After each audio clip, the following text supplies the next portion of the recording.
우리가 나이가 들면서 가장 먼저 체감하는 변화는 건강과 체력의 차이입니다. 예전에는 밤을 새워도 아침에 거뜬하게 일어났고 조금만 노력해도 살이 잘 빠졌는데 이제는 조금만 방심해도 뱃살이 늘어나고 혈당이 오르며 쉽게 피곤해집니다. 많은 분들이 이런 변화를 겪으면서 스스로 의지가 약해서 그렇다고 생각합니다. 밥을 줄이고 채소 위주로 먹고 운동도 해보지만 며칠 지나지 않아 지치고 포기하는 경우가 많습니다. 하지만 사실 이건 의지의 문제가 아닙니다. 우리의 몸속에서 일어나는 자연스러운 변화 때문입니다. 나이가 들면 세포가 점점 굳어집니다. 젊을 때는 세포가 말랑말랑해서 영양분도 잘 들어가고 노폐물도 잘 빠져나왔습니다. 하지만 세월이 흐르면서 세포막이 단단해지면 필요한 영양소가 제대로 들어가지 못하고 쌓인 노폐물도 배출되지 못합니다. 결국 몸은 점점 무거워지고 피곤해지며 혈당은 올라가고 뱃살은 빠지지 않습니다. 그래서 아무리 좋은 음식을 먹고 운동을 열심히 해도 효과가 눈에 띄지 않는 것이죠. 이럴 때 사람들은 내가 게으른가? 나이가 드니 원래 그런가 보다 하고 체념합니다. 그러나 해결책은 의외로 가까운 곳에 있습니다. 아주 간단하면서도 누구나 쉽게 할 수 있는 방법이 있습니다. 바로 아침에 마시는 소금물 한 잔입니다. 소금물은 단순히 짠 물이 아닙니다. 몸에 꼭 필요한 미네랄을 세포에 공급하고 굳어있던 세포가 다시 말랑해지도록 도와줍니다. 그렇게 되면 세포가 에너지를 받아들일 준비를 하고 몸은 점점 가벼워지고 활력을 되찾게 됩니다. 많은 분들이 처음에는 의심합니다. 소금물을 마시는 것이 과연 그렇게 큰 효과가 있을까 하고요. 하지만 실제로 꾸준히 실천한 사람들의 이야기를 들어보면 놀라운 변화를 경험했다고 말합니다. 뱃살이 줄고 혈당이 안정되며 아침에 일어날 때 몸이 덜 무겁다는 이야기가 나옵니다. 결국 중요한 것은 복잡한 다이어트나 고된 운동이 아니라 몸의 근본적인 원리를 이해하고 올바른 방법을 꾸준히 실천하는 것입니다. 건강은 거창한 것이 아니라 작은 습관에서 시작된다는 사실을 꼭 기억해야 합니다. 세포가 점점 딱딱해진다는 말은 다소 낯설게 느껴질 수 있지만 실제로는 우리 몸이 노화하면서 겪는 가장 중요한 변화 중 하나입니다. 피부를 예로 들면 이해가 훨씬 쉽습니다. 젊었을 때는 손등을 꼬집어도 금세 원래대로 돌아오지만 나이가 들면 자국이 오래 남아있죠. 이는 단순히 피부만의 문제가 아니라 몸 전체 세포가 유연성을 잃어가고 있다는 신호입니다. 세포가 굳어버리면 가장 먼저 문제가 되는 건 영양분의 출입입니다. 음식에서 얻은 좋은 영양소가 세포 속으로 들어가지 못하고 동시에 세포 안에 쌓인 노폐물도 밖으로 빠져나가지 못하게 됩니다. 그 결과 세포는 점점 에너지가 고갈된 상태가 되고 몸은 금세 피로를 느끼며 활력을 잃습니다. 이 과정을 의학적으로는 세포막 유동성 저하라고 부르며 대표적으로 인슐린 저항성과 연결됩니다. 인슐린은 혈액 속 당을 세포 안으로 들여보내는 열쇠 같은 역할을 하는데 세포가 딱딱해지면 이 열쇠가 맞지 않아 당이 혈액에만 떠돌게 됩니다. 결국 혈당이 높아지고 이는 당뇨로 이어질 수 있습니다. 더 나아가 세포로 들어가지 못한 당분은 지방으로 바뀌어 뱃살로 쌓이고 복부비만과 각종 성인병의 원인이 됩니다. 세포가 제대로 기능하지 못하면 단순히 당뇨 위험만 생기는 것이 아닙니다. 세포 속 에너지가 부족해 조금만 움직여도 쉽게 지치고 무기력해집니다. 또한 노폐물이 배출되지 못하면 몸속 곳곳에 염증이 생기고 면역력도 약해져 잔병 치레가 잦아집니다. 나이가 들수록 체력이 떨어지고 각종 질환이 늘어나는 근본 원인이 바로 세포의 기능 저하에 있다는 말이 나오는 이유입니다. 그렇다면 이 문제를 어떻게 해결해야 할까요? 해답은 의외로 간단합니다. 세포막을 다시 말랑하게 만들어 영양소와 에너지가 잘 드나들 수 있도록 도와주는 것입니다. 이를 위해 꼭 필요한 것이 바로 미네랄입니다. 우리가 흔히 소금이라고 부르는 것 안에는 나트륨뿐 아니라 칼륨, 마그네슘, 칼슘 등 다양한 미네랄이 들어 있습니다. 이 미네랄들은 세포의 문을 열어주어 영양분이 잘 들어가고 노폐물이 원활히 배출되도록 돕습니다. 결국 세포를 건강하게 유지하는 것이 곧 몸 전체를 건강하게 지키는 길입니다. 세포가 활력을 되찾으면 몸은 덜 지치고 면역력이 강해지며 혈당도 안정적으로 유지됩니다. 나이가 들어도 활력 있는 삶을 살고 싶다면 세포 건강을 지키는 작은 습관에서부터 시작해야 합니다. 소금물이라고 하면 단순히 짠맛만 떠올리기 쉽지만 사실 그 안에는 세포를 되살리는데 꼭 필요한 미네랄들이 풍부하게 들어 있습니다. 나트륨은 체내 수분을 조절해주고 칼륨은 노폐물을 밖으로 밀어내는 데 도움을 주며 마그네슘은 세포 에너지 대사에 핵심적인 역할을 합니다.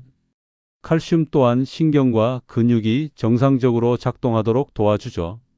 이렇듯 소금물은 단순한 음료가 아니라 세포가 다시 활력을 되찾는 데 필요한 작은 보급품과 같습니다. 아침에 일어나자마자 마시는 미지근한 소금물 한 잔은 특히 큰 의미가 있습니다. 밤새 땀과 호흡을 통해 빠져나간 미네랄을 보충해 주면서 동시에 세포막의 문을 열어주기 때문입니다. 세포가 활짝 열리면 혈액 속에 떠다니던 당분이 에너지로 바뀌어 세포 속으로 들어가고 덕분에 아침부터 몸이 한결 가볍고 힘이 나는 것을 느낄 수 있습니다. 실제로 많은 사람들이 소금물 습관을 들인 후 눈에 띄는 변화를 경험했다고 말합니다. 우선 뱃살이 줄어들기 시작합니다. 식사량을 줄이지 않아도 혈액 속 당분이 지방으로 쌓이는 대신 에너지로 쓰이기 때문에 자연스럽게 체중 관리에 도움이 됩니다. 두 번째로 혈당이 안정됩니다. 세포가 당을 잘 받아들이기 시작하면 혈당이 급격히 오르내리는 일이 줄어들고 당뇨 증상도 완화될 수 있습니다. 또 다른 변화는 피부와 붓기에서 나타납니다. 세포가 제 기능을 못하면 물이 세포 밖에만 머물러 얼굴이나 손발이 자주 붓게 되는데 소금물 속 미네랄이 이 균형을 잡아주어 수분이 세포 안으로 골고루 퍼지게 합니다. 덕분에 피부는 촉촉해지고 붓기는 줄어들며 아침마다 거울 앞에 서는 기분이 달라집니다. 더 나아가 세포 속 노폐물이 배출되면서 만성 염증이 줄고 면역력도 높아집니다. 작은 상처가 빨리 아물고 환절기마다 괴롭히던 감기나 알레르기 증상도 완화되는 경우가 많습니다. 마지막으로 장 운동이 활발해져 변비가 개선되는 것도 중요한 효과 중 하나입니다. 소금물이 장을 자극해 연동 운동을 돕고 동시에 삼투압 작용으로 변을 부드럽게 만들어 주기 때문입니다. 이렇듯 소금물 한 잔이 만들어내는 변화는 단순히 갈증 해소를 넘어서 몸속 세포의 활력을 깨우는 데 있습니다. 작고 사소해 보이는 습관이지만 꾸준히 이어갈수록 몸은 눈에 띄게 달라지고 삶의 질까지 달라지게 됩니다. 많은 사람들이 소금이라고 하면 다 똑같다고 생각하지만 사실 어떤 소금을 선택하느냐에 따라 우리 몸의 변화는 크게 달라질 수 있습니다. 마트에 가보면 정제염, 천일염, 죽염, 히말라야, 핑크솔트, 용융소금 등 종류가 다양하게 나와 있지요. 겉보기에는 비슷해 보이지만 영양 성분과 효과는 천차만별입니다. 먼저 정제염은 가장 흔히 접하는 소금이지만 제조 과정에서 불순물과 함께 미네랄이 거의 제거됩니다. 결국 나트륨만 남아있어 단순히 짠맛을 낼 뿐 세포에 필요한 미네랄 보충 효과는 기대하기 어렵습니다. 반면 천일염은 바닷물을 자연 건조해 얻은 소금으로 나트륨 외에도 칼슘, 마그네슘, 칼륨 같은 미네랄이 살아 있습니다. 그래서 맛도 깊고 건강에도 긍정적인 영향을 줄 수 있죠. 죽염은 천일염을 대나무 통에 넣고 고온에서 여러 번 구워 만든 소금입니다. 이 과정에서 불순물은 사라지고 미네랄은 더욱 농축되며 알칼리성이 강해져 체내 산화 스트레스를 완화하는 데 도움이 됩니다. 하지만 제조 과정이 복잡해 가격이 비싸다는 단점이 있습니다. 히말라야 핑크솔트는 바닷물이 고대 지층 속에 갇혀 생성된 암염으로 오염 걱정이 적고 철분이 많아 특유의 분홍빛을 띠는 것이 특징입니다. 여성분들이 빈혈 예방 차원에서 고려할 만한 소금이기도 합니다. 용융소금은 천일염을 고온에서 가열해 불순물을 제거한 것으로 깔끔한 맛과 안정적인 품질을 갖추고 있어 최근 인기가 높습니다. 그렇다면 어떤 소금을 선택하는 것이 좋을까요? 사실 처음부터 비싼 소금을 찾을 필요는 없습니다. 꾸준히 습관을 들이는 것이 더 중요하기 때문에 가격이 합리적이고 미네랄이 풍부한 천일염만으로도 충분히 효과를 볼 수 있습니다. 다만 맛소금처럼 첨가물이 들어간 가공소금은 피하는 것이 좋습니다. 소금을 선택했다면 이제는 생활 속에서 어떻게 활용할지가 관건입니다. 가장 좋은 방법은 아침 공복에 미지근한 물 한 잔에 소금 한 꼬집을 타서 마시는 것입니다. 종이컵 한 컵 분량의 물에 소금 그라인더로 한두 바퀴 갈아 넣으면 적당한 농도가 됩니다. 마실 때는 벌컥 삼키지 말고 한 모금씩 천천히 입안에 머금은 뒤 넘기세요. 이렇게 해야 미네랄이 점막을 통해 흡수되고 소화액 분비도 촉진됩니다. 또 하나 중요한 포인트는 꾸준함입니다. 하루 이틀 해서는 큰 차이를 느끼기 어렵습니다. 세포가 변화하려면 시간이 필요하기 때문에 최소 3개월은 꾸준히 이어가야 합니다. 처음엔 짠맛이 부담스러울 수 있지만 점차 몸이 적응하면서 오히려 아침에 소금물을 찾게 되는 날이 옵니다. 작은 습관 하나가 세포를 깨우고 혈당을 낮추며 뱃살과 붓기를 줄이고 면역력을 강화하는 놀라운 변화를 만들어냅니다. 결국 건강을 지키는 힘은 거창한 약이나 특별한 식단이 아니라 매일 아침 실천하는 소박한 습관에서 비롯된다는 사실을 잊지 말아야 합니다. 아무리 좋은 건강 습관도 올바른 방법으로 지켜야 효과를 볼 수 있습니다. 소금물 역시 마찬가지입니다. 제대로 마시면 세포를 깨우고 몸의 균형을 되찾는 강력한 도구가 되지만 잘못하면 오히려 몸에 부담을 줄 수도 있습니다. 그래서 안전하게 꾸준히 실천하기 위한 몇 가지 중요한 원칙을 알아두어야 합니다. 첫째, 소금물은 반드시 아침 공복에 마셔야 합니다. 밤새 우리 몸은 땀과 소변을 통해 미네랄을 많이 잃습니다.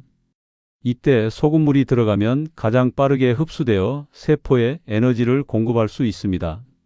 식사 직후에 마시면 흡수 속도가 느려지고 단순히 짠 음식을 먹는 것과 큰 차이가 없기 때문에 효과를 기대하기 어렵습니다. 둘째, 양 조절이 중요합니다. 물 한 컵 약 200ml에 소금 한 꼬집 또는 그라인더 한두 바퀴가 적당합니다. 너무 많이 넣으면 속이 쓰리거나 갈증이 심해질 수 있습니다. 마실 때는 한 번에 들이키지 말고 입안에서 천천히 굴리듯 머금은 뒤 삼키세요. 이렇게 해야 점막 흡수가 일어나고 소화액 분비도 촉진됩니다. 셋째, 꾸준히 하는 것이 핵심입니다.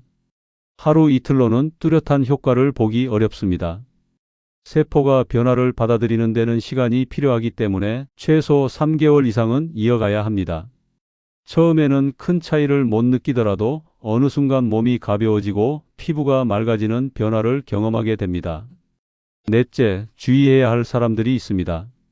고혈압 약을 복용 중이거나 신장 기능이 약한 분들은 반드시 의사와 상의 후 시작해야 합니다. 신장이 나트륨을 걸러내는 역할을 하기 때문에 문제가 있는 경우 무리하게 소금물을 마시면 위험할 수 있습니다. 또 심장 질환이 있는 분이나 임신 수유 중인 여성 역시 전문가의 조언을 받는 것이 안전합니다. 다섯째, 몸에서 보내는 신호를 무시하지 말아야 합니다.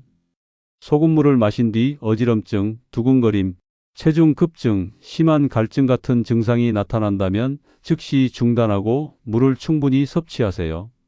이때는 농도를 줄이거나 며칠 쉬었다가 다시 시작하는 것이 좋습니다. 마지막으로 오래 실천하기 위해서는 편리함이 필요합니다. 매번 티스푼을 꺼내 정량을 맞추는 것은 번거로워 금세 포기하게 됩니다. 그라인더형 소금을 사용하면 컵 위에서 바로 갈아 넣을 수 있어 간편하고 위생적입니다. 이렇게 작은 편리함이 습관을 오래 유지하게 만드는 비결이 됩니다. 결국 소금물은 특별한 비법이 아니라 우리 몸이 원래의 균형을 되찾도록 돕는 자연스러운 방법입니다. 중요한 것은 욕심내지 않고 내 몸의 상태에 귀 기울이며 안전하게 꾸준히 이어가는 것입니다. 작은 한 잔의 습관이 여러분의 세포를 깨우고 노화를 늦추며 더 건강한 하루를 만들어 줄 것입니다.